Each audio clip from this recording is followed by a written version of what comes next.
más de análisis, digamos, que por la parte numérica. Sin embargo, a mí me hubiese interesado que hubiese habido más numérico en el trabajo, ¿ya? Entonces, la charla consiste de dos partes grandes, ¿ya? Uno, que voy a hablar del modelo SIS, eh, el problema inverso en ese modelo, ¿ya? Y después de otro modelo mucho más general, mucho más complejo, ¿ya? Que es para la transmisión de una enfermedad de manera indirecta entre dos poblaciones, ¿no? Eh, las complejidades lo voy a ir presentando en cada uno de los casos, ¿eh? Entonces, el modelo SIS, como es bien conocido, digamos, de hecho ahora en los cursos de ecuaciones diferenciales también se presenta. Si uno elimina estos términos que corresponden al modelamiento de la difusión, ¿ya? O elimina estos dos términos, aparece este modelo que, como ecuación diferencial, un sistema de ecuaciones diferenciales ordinarias, ¿ya? Que modelan este sistema que es representado por este diagrama, como dije, de compartimentos, donde hay la población general está dividida en dos subpoblaciones, una que es las susceptibles y la otra los infectados, ¿ya? El paso de susceptible a infectado se da bajo una ley que es modelada por esta función, ¿ok? Pero que en general corresponde puede ser modelada por otro tipo de funciones. Hay muchas funciones para modelar este paso aquí, ¿ya? Y una vez que es infectado, el infectado se recupera, digamos, se supone que no hay inmunidad, por lo tanto, regresa nuevamente a ser susceptible, ¿ya? Bueno, todo esto con un periodo de tiempo, etcétera. Y además en este modelo básico no se incluye la dinámica vital, es decir, no hay nacimientos ni muertes naturales ni muertes por la enfermedad. ¿Ya? Entonces hay todo este proceso. ¿Okay? Es el modelo más básico y que es conocido como el modelo SIS. ¿Ya? Ahora, si uno incorpora la variable espacio, digamos, hay que considerar también la difusión. Ahora, la difusión puede ser muy general, también podría ser no lineal, digamos, de hecho es no lineal en los problemas más concretos, pero en el caso básico se considera que hay en este caso, una difusión.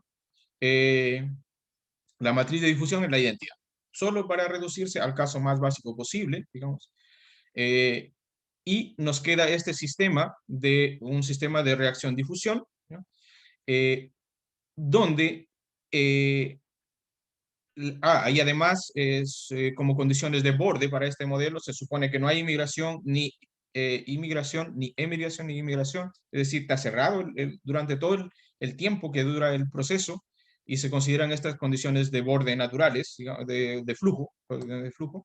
Y también hay una condición inicial y tanto para los susceptibles como para los infectados. ¿Okay? Ese es el modelo SIS, el modelo básico, considerando la difusión. ¿Ya? Entonces, aquí la pregunta del problema inverso, hay varios problemas inversos que se pueden definir. Uno de ellos es teniendo los datos sobre los susceptibles y sobre los infectados en un tiempo dado, cómo nosotros podemos estimar los parámetros que actúan en el modelo y que suponemos que dependen del espacio. ¿Ya? ¿Ya? Entonces, se formula ese problema inverso. ¿Ya? Si se conocen la condición inicial, si se conoce eh, las funciones estas de traspaso de los susceptibles a los infectados, ¿ya? Se conoce más o menos la forma de esas funciones, determinar estos coeficientes. ¿Ya? Ese es el problema inverso. ¿Ya? De tal manera que este problema inverso sea capaz de simular lo que está pasando en el modelo de donde sacamos los datos, ¿no? ¿No? O sea, seamos capaces de calibrar ese modelo, ¿no? En inicio, cuando nosotros nos planteamos estudiar este modelo, ¿ya? Cuando empezó la tesis, eh, pensábamos que este modelo tan simple ya estaba resuelto, ¿no? ¿Ya? Pero nos dimos con la sorpresa de que realmente cuando se partió la tesis en el 2016 no había resultados para estudiar este problema inverso. ¿Ya? Un resultado que abordaba el problema inverso era este de 2015, ¿ya? Sin embargo, este trabajo solamente estaba enfocado en el caso unidimensional. Es decir, ellos presentaban el problema eh, multidimensional, pero después en algunos resultados hacían solamente el análisis para el caso unidimensional. ¿ya? Entonces, la primera meta fue extender eso al caso multidimensional, y ahí se obtuvo este primer trabajo que fue publicado en el 2019, ¿ya? Y después, en un trabajo posterior que hicimos con el Yanges y Segarra, digamos, fue tratar de ver si estos resultados valen para funciones más generales, ¿ya? Y se estudió una ley basada en función exponencial, ¿ya? Y se demostró que también se pueden reproducir esos mismos resultados, ¿ya? Y ahí apareció esta que fue enviado el 2019, pero recién apareció este año, el 2021, ¿ok? Y posteriormente, Fernando Huancas en su tesis generalizó este caso, digamos, a modelos de reacción-difusión mucho más complejos, donde interactúan dos poblaciones. ¿Ok? ¿Qué resultados obtuvimos entonces? ¿Ya? ¿Y cuál es la diferencia con este trabajo de Xiang y Liu? Es lo que voy a presentar ahora. ¿Ya? ¿Ya? Perfecto. Entonces el problema inverso, como decía, es tratar de recuperar estos coeficientes a partir de una medición que tenemos sobre los susceptibles y sobre los infectados, sobre todo el dominio, digamos, ¿no? ¿Ya? Tenemos una información en un tiempo fijo, tenemos información sobre esas dos cantidades, ¿ya? Cómo va la distribución de susceptibles, cómo va la distribución de infectados sobre el dominio, ¿ok? Y con eso nosotros queremos recuperar los coeficientes, ¿ya? Entonces, lo que se hace de manera equivalente es formular un problema de optimización, ¿ok? Donde se compara la solución del modelo, ¿ya? Con, donde se compara la solución del modelo con las observaciones. Y hay que optimizar y encontrar cuáles son los coeficientes que optimizan esa función costo, ¿ok? La función costo que se considera es la que consideramos es la función costo clásica, digamos, compararlo en norma L2, ¿no? O sea, a mínimos cuadrados, en el fondo. Pero para efectos de existencia no hay problema con considerar esta función, pero para tener unicidad es conveniente regularizar, y el término de regularización es este término que aparece aquí, ¿ya? Donde este parámetro gamma tiene que ser suficientemente grande, no puede ser tan pequeño para que haya la convergencia, digamos, hacia el único, tenga un único mínimo, ¿ya? Eso se va a ver en el último resultado cuando yo muestre el resultado de unicidad de óptimos para esta función de costo, ¿no? ¿Ya? Ya. Una de las cosas que se hizo aquí y la que no había sido hecha por Liu, digamos, es que en el caso, ellos consideraron, en el caso unidimensional, simplemente este conjunto, con el conjunto admisible, ¿ya? Este A de omega, ¿ya? Sin embargo, para el caso multidimensional era absolutamente necesario para obtener la compacidad agregar estos conjuntos de aquí, ¿ya? Entonces, al agregar este conjunto de aquí, ¿ya? Se logra la compacidad, por lo tanto se logra la existencia y se logra establecer la teoría de tal manera que permita decir que el problema tiene soluciones, ¿ya? Y además, después reduciéndonos a un subconjunto de este conjunto de aquí, del conjunto admisible, se puede demostrar unicidad eh, eh, escogiendo un gamma apropiado. ¿Ok? ¿Ya? Entonces, lo que voy a mostrar a continuación es, primero, la existencia de soluciones para este problema de optimización, que es equivalente al problema inverso, ¿ya? Y el resultado final va a ser mostrar la unicidad restringiendo a un cierto subconjunto del conjunto admisible, y además más o menos especificando cómo tiene que ser seleccionado este parámetro gamma si nosotros queremos tener unicidad, ¿eh? Ok, la hipótesis que era olvidada y que es necesaria para tener la compacidad, ¿ya? Porque lo típico es considerar que el omega sea un conjunto acotado, ¿ya? Por ejemplo, de clase C1 para tener toda la regularidad, porque en este caso nosotros vamos a estudiar soluciones suaves, ¿ya? Eh, pero para tener la compacidad es necesario esto de aquí que está en rojo, que sea convexo, ¿ya? Lo cual no es una pérdida. Si uno quiere hacer el numérico, por ejemplo, uno siempre está estudiando volúmenes finitos o siempre considera una región convexa, ¿ya? ¿Ya? Bueno, hay métodos numéricos naturalmente que sirven sobre otro tipo de dominios, digamos, en el caso, estoy hablando del punto de vista numérico, pero una cosa típica es considerar que sea convexo, digamos, ¿no? Ok, sobre las condiciones iniciales, consideramos las condiciones iniciales clásicas, es decir, que como estamos queriendo obtener soluciones positivas, entonces se consideran que las condiciones iniciales son positivas. Y además, para aplicar el principio del máximo, eh, se necesita que la suma sea estrictamente positiva, ¿ya? Esa es la otra condición que aparece aquí, ¿ya? Y para que el problema inverso esté, la función costo esté bien definido, lo que se exige es que las observaciones también tienen que ser funciones de L2, lo cual es una hipótesis natural, digamos, debido a que típicamente uno lo que tiene son datos discretos que uno después tiene que interpolarlo o regularizarlo entonces hay que construir de tal manera que esa función sea de esta clase, ¿ya? Y con eso se logra demostrar todos los resultados que voy a presentar después para el problema inverso, ¿ya? Primero, es necesario definir un problema adjunto. El problema adjunto está aquí, ¿ya? Es un sistema, ¿ya? Que es lineal, donde los coeficientes dependen de la solución del problema optimal, ¿ok? Y también de la solución del problema directo, ¿no? ¿Ya? Pero es lineal.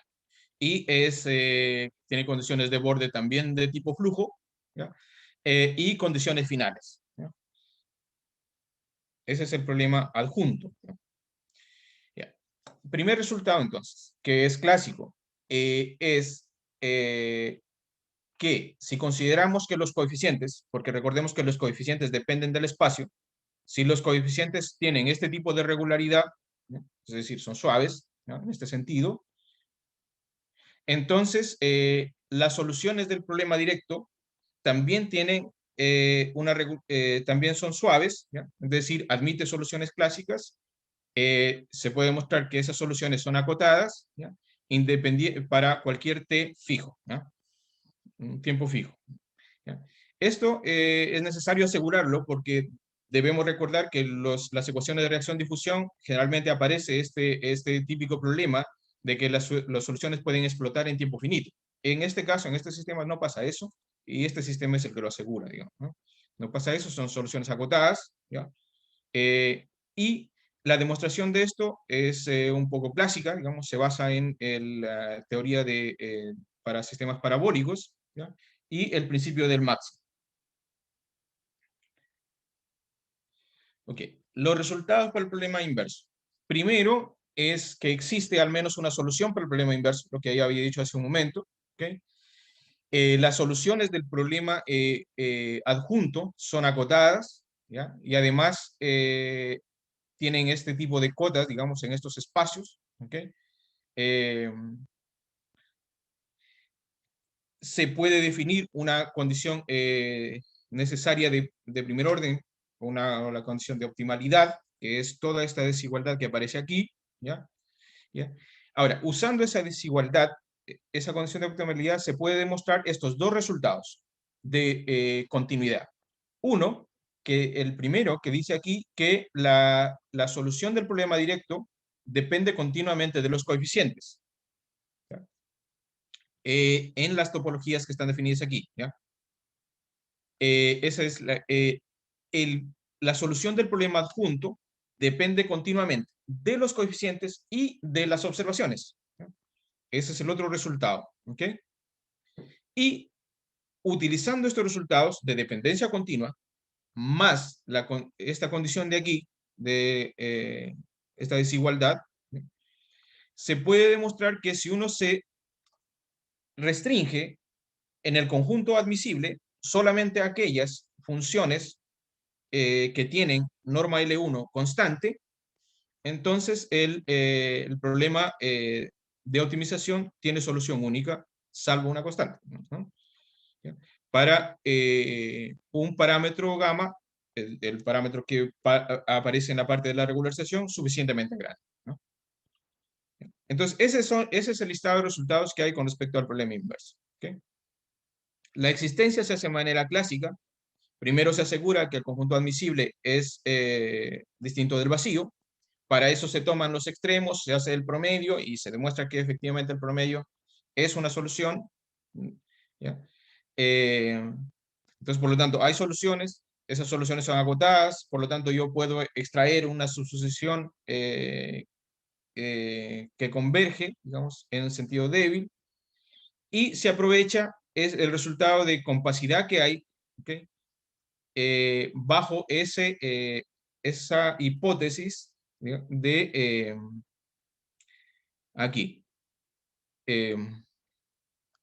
Este conjunto está con inclusión continua y esta inclusión de aquí es inclusión compacta siempre y cuando el ómega sea convexo. ¿Ya? Entonces, usando la composición de esas dos eh, de esas dos inclusiones, uno puede pasar al límite y obtener que el límite también satisface el problema y además se da esta desigualdad que está aquí gracias a la semicontinuidad inferior de la norma de 2 y con eso se asegura la existencia de una solución para el problema de optimización, ¿ya? Y por lo tanto para el problema inverso. Ese es el resultado de existencia. ¿Okay? Entonces, lo que permite pasar al límite es justo esa compacidad que se logra solamente gracias a que el conjunto omega sea convexo. ¿Ya? En otros casos, no es posible hacerlo. ¿Okay? El segundo resultado que tenía que ver con las cotas del problema adjunto, lo que se hace en sí, se demuestra todas estas cotas. ¿Ya? Ahora, por razones de tiempo, y para resumir todas estas cuotas, ¿cómo se hacen? Se hacen aplicando las estimaciones de la energía estándar, ¿ya? Es decir, se multiplica por una función y después se va aplicando la desigualdad de Cauchy o desigualdad de Gromwald, dependiendo que sea el caso, digamos, pero esas son las herramientas, ¿ya? Y es simplemente seguir, ¿ya? Dado que este problema adjunto es un problema lineal, ¿ya? Ahora, lo que aparece aquí, el primer paso que se hace es, como lo adjunto es lineal, pero es retrógrado, lo que se hace un cambio de variable y se formula como un problema de valores iniciales y después se hacen estimaciones de energía. ¿Okay? Con eso no hay dificultad de encontrar lo que les decía, se multiplica por una función, test, igual como uno hace típicamente las estimaciones de la energía estándar, digamos, para ecuaciones parabólicas, ¿no? Después se aplica la norma de Gromwald digamos, dependiendo de cada una de las estimaciones, ¿ya? Entonces voy a saltar un poco esto y voy a ir a la otra parte que también es fundamental, que es la condición necesaria de optimalidad de primer orden. Y en ese caso, lo que se hace es considerar dos soluciones del problema optimal, digamos, sus respectivas soluciones con respecto del problema directo, ¿okay? Y se define una solución que está en el segmento que conecta esas dos soluciones dependiendo de un parámetro épsilon, ¿ya? Esto es típicamente para introducir la típica ecuación de sensibilidad, ¿no? Entonces se encuentra esa solución que depende de épsilon, ¿ya? Se va acotando, ¿ya? Porque eso permite calcular esta derivada que está aquí y reemplazar algunos términos de esta desigualdad, ¿no? Así, ¿ok? Entonces se encuentra esta solución que va dependiendo de epsilon, ¿okay? En términos de las otras dos que sí conocemos, ¿okay? Se hace la diferencia y se va acotando, se utiliza por supuesto, se utiliza ahí la forma especial que tienen las funciones eh, del problema directo, ¿ok? Y gracias a esas definiciones se logra demostrar que están acotadas, ¿ok? Y se define este sistema de sensitividad. Después se pasa al límite, ¿ya? Porque ese límite lo necesitamos para reemplazarlo aquí, en estos dos términos. ¿Okay? Y después de pasar al límite, se logra justo la desigualdad que andamos buscando. ¿Okay? Entonces simplemente estudiar el sistema de sensitividad, ¿okay? Reemplazar los valores aquí y con eso se logra la condición necesaria de optimalidad de primer orden. ¿Ya? Es posible pasar al límite porque en estas funciones son acotadas, ¿ok? Estas diferencias son acotadas, entonces es posible pasar al límite. ¿Ya? Y eso, cuando uno quiere generalizar hacia modelos más amplios, lo que hay que asegurarse es que estas diferencias sean acotadas. ¿Ya? ¿Ya? Es un estudio que ahora estamos haciendo para generalizar a sistemas más donde la función esa sea lo más arbitraria posible. ¿Ok? Ok, los otros resultados tienen que ver con dependencia continua. En ese sentido, dependencia continua, por ejemplo, esta es la dependencia continua que hay de las soluciones del problema directo con respecto eh, a los coeficientes. ¿Ya? ¿Ya? Entonces aquí, si yo tengo dos modelos con dos coeficientes distintos, uno alfa y beta y el otro alfa gorro y beta gorro, entonces las soluciones de esos dos problemas están acotadas continuamente, ¿ya? Por la diferencia, por los parámetros en las normas que están aquí, que son L2, ¿ok? Para todo tiempo t en el intervalo donde estoy estudiando el problema, ¿ok? Entonces hay dependencia continua de la solución del problema directo con respecto a los parámetros, ¿no? O a los coeficientes del término de reacción, ¿no? Ahí, eso. La demostración de esto se hace simplemente haciendo una perturbación y después haciendo unas estimaciones muy parecidas a la estimación de la energía, ¿ya? En el caso del problema adjunto, la dependencia continua es con respecto a los coeficientes y con respecto a las observaciones. Es decir, si nosotros también alteramos la observación, ¿no? Consideramos un problema adjunto que es obtenido con unos coeficientes y con un cierto set de observaciones, y otro problema adjunto que es obtenido eh, con otro set de observaciones y otros coeficientes, entonces la solución de esos dos problemas adjuntos dependen continuamente de los coeficientes y de la condición inicial. Esto es lo que permite, en el fondo, después obtener la unicidad, ¿no? Ok. Entonces, aquí tenemos este resultado, ¿okay? Que es como la desigualdad de la continuidad, pero hacia el otro lado, ¿no? Eh, donde hay una dependencia continua ahora de los coeficientes con respecto a la solución del problema directo y de las observaciones, ¿no? Ya. Este resultado ese era el clave y el cual lo tenían ellos, Xiang y Liu, solamente en una dimensión, ¿ya? Porque ellos aplicaban este resultado de aquí, ¿ya? Que no es posible generalizar al caso multidimensional. Entonces, lo que nos dimos cuenta es que se puede evitar, y de hecho se logra mejor resultado, si uno en vez de este resultado aplica la desigualdad de Poincaré generalizada, que es la que aparece aquí, y nosotros pedimos que este término se anule, ¿no? Entonces, con eso nosotros logramos establecer una nueva condición, porque ellos lo que tenían es que los dos parámetros tienen que coincidir en un punto del dominio, y nosotros los que estamos pidiendo es esto que está en rojo, que los conjuntos de parámetros, los parámetros que nosotros seleccionemos tienen que coincidir en norma L1, lo cual es más fácil desde el punto de vista numérico, ¿no? Si quisiéramos hacer un método numérico, verificar esta condición es mucho más simple que verificar la condición que tenían ellos, ¿no? Y además vale en varias dimensiones también, ¿ok? La estabilidad, como decía, se logra demostrar utilizando la condición necesaria de optimalidad. Se cambian el set de coeficientes, después se suman, ¿ya? Y después se utiliza esa desigualdad de Poincaré generalizada y con eso se logra ese resultado de estabilidad, digamos, que implica la unicidad, ¿no? Implica la unicidad en el caso especial eh, cuando el set de observaciones esta es la misma y las observaciones son la misma o son iguales en norma L2, entonces vamos a tener que esto va a ser cero y por lo tanto hay unicidad, ¿no? Ok, entonces esos son los resultados para el caso CIS, digamos, que es el básico, como decía, pero que nosotros pensábamos que estaba hecho, pero no estaba hecho, ok. Y después generalizamos, a ver, por motivo de tiempo, voy a presentar el modelo, ¿no? de la transmisión indirecta entre dos enfermedades, perdón, entre dos poblaciones, ¿no? Entonces, voy a ir rápidamente al diagrama para que entender más rápidamente. En este caso, se supone que hay dos poblaciones que comparten el dominio, ¿ya? ¿Ya? Es decir, no viven en el mismo dominio, pero hay una intersección entre esas dos poblaciones, ¿ya? Y esas dos poblaciones pueden ser igual separadas en susceptibles, infectados y recuperados, ¿ya? Aquí es un modelo un poquito más general. Aquí en azul está para la una población y aquí en marrón está para la otra población.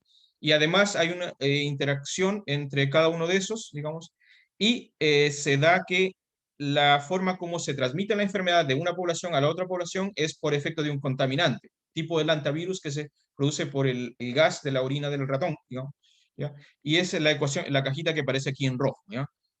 Entonces, hay un sistema de reacción-difusión para esta población, hay un sistema de reacción-difusión para esta población y hay una ecuación para el contaminante, ¿no? Además, en este caso hay nacimientos y muertes, se está considerando dinámica vital en esta población, ¿ok?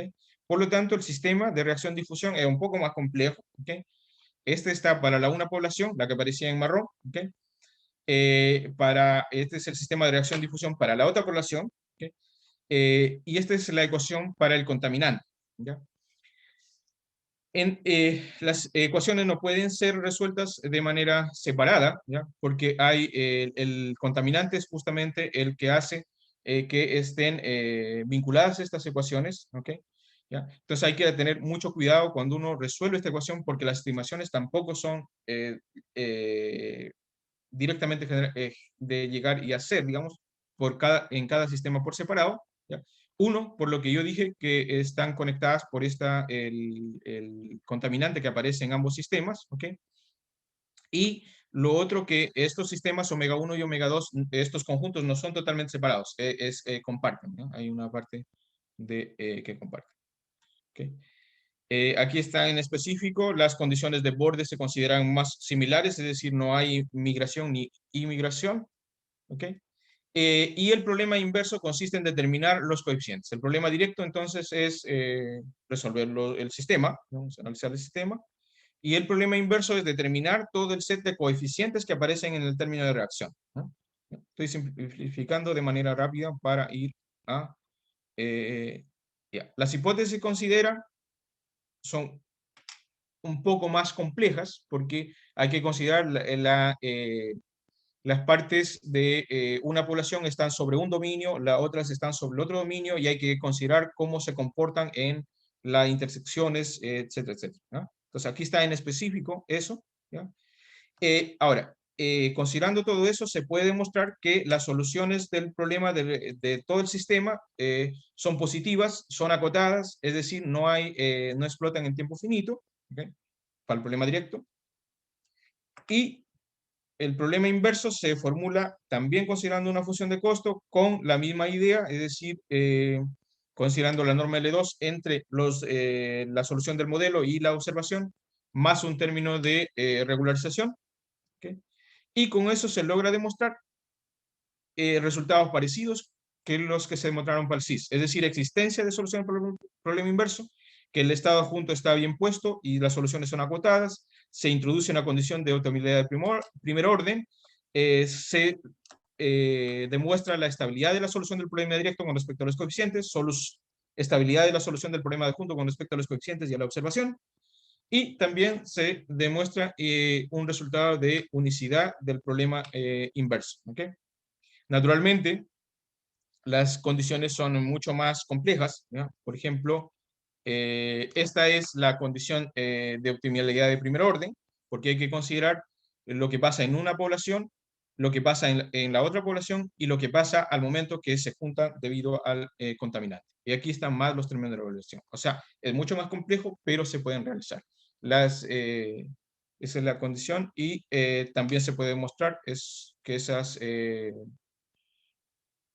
la continuidad tanto del problema directo como del problema inverso con respecto a los coeficientes y a la observación, y reduciéndose nuevamente al caso de que la norma L1 de los coeficientes es constante, se puede demostrar la unicidad.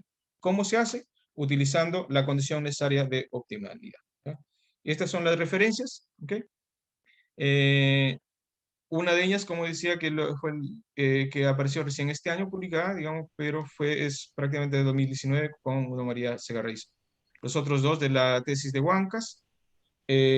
Aquí está el resultado del problema de transmisión indirecta y ese es el resultado con el cual partimos nosotros a hacer nuestra investigación, ¿no? Eso sería lo que quería presentar. Sí, aplauso. Ja. No sé si hay consultas, obviamente las consultas se pueden hacer por el chat, si hay algunos. O sea, una consulta genérica por mi parte.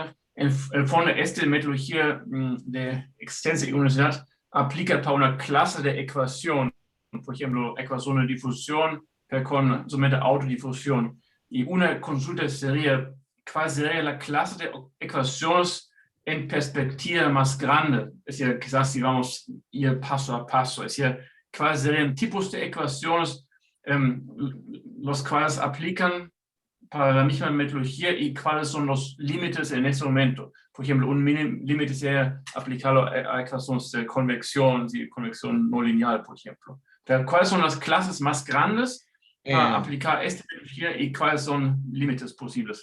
Ya, sí. Los sistemas de reacción-difusión a los cuales se pueden aplicar tienen que ser aquellos donde hay solución o sea, es clave el resultado ¿ya? Que las soluciones no exploten en tiempo finito, ¿ya? Y se puedan tener soluciones clásicas, ¿ya? Todo ese tipo de sistemas de reacción-difusión, ¿ya?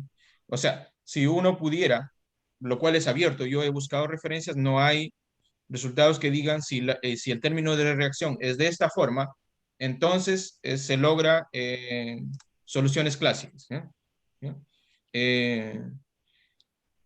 Entonces, es el resultado, hasta cuándo se puede aplicar esta metodología, es hasta que aparezcan que las soluciones exploten en tiempo finito.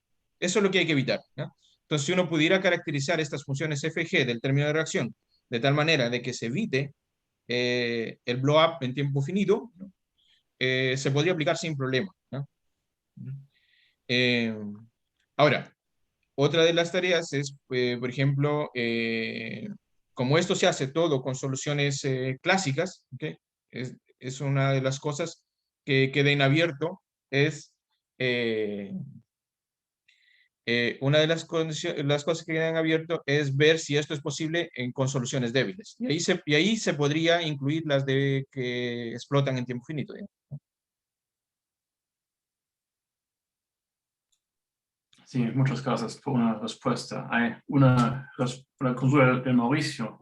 Dice, Sí. en COVID-19 también puede ocurrir transmisión indirecta por tocar objetos y contaminarlos. ¿Has pensado en modelar esta pandemia e incluir este en tu análisis?